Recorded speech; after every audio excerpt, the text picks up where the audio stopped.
from the Lincoln Journal-Star from 1993. Perfection now easier to attain? And this is by writer Steve Sipple. And here's his spiel. My historical perspective on bowling is limited, for the most part, to the years I have written this column, about 4.5. I have not bowled seriously since I was a pimple-faced 7th grader, fulfilling the requirements of a physical education class at Columbus Junior High. So I know as much about what it takes to bowl a 300 as I do about what it is like to dunk a basketball. At 5'7", I can barely touch the net. I do know this. When someone rolled a 300 in Lincoln, back when I had acne, it was more noteworthy than it is now. In 1980, when I was smoking cigarettes behind my parents' backs, 4 sanctioned 300s were bowled in Lincoln. Last season, there were 30. This year, there have been 9. Those people will love this column.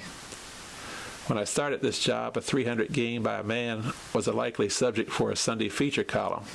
It's still news. It's just not as big. It's a matter of perspective.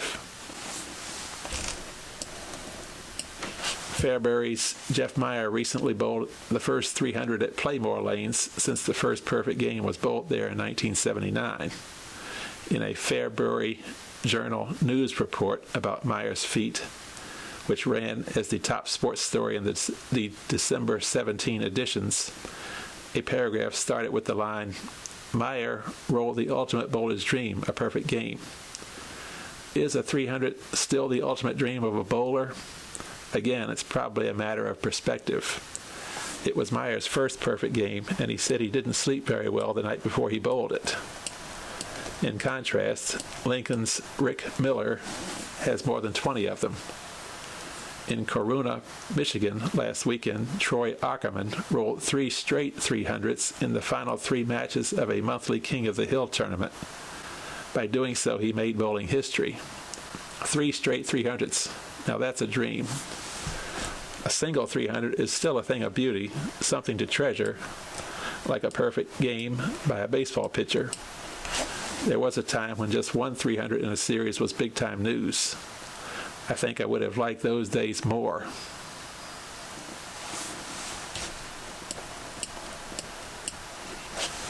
Whether Ackerman's feat will be recognized as the first sanctioned 900 series in history hasn't been determined. The ABC has withheld judgment pending the outcome of a full report. There is a chance Ackerman won't meet the standards for a 900 series because his games weren't bowled in the same match or in a conventional 3-game series. The ABC's official series record is an 899, bowled by Tom Jordan of Union, New Jersey in 1989. He shot 300, 299, 300, 299 in a 4-game tournament, and the first 3 games were recognized as a series. Bowling's only other known bid for a 900 series came on July 1st, 1982, by Glenn Allison at the 900 Bowl in La Habra, California. But the lanes did not pass ABC standards when they were inspected after the series.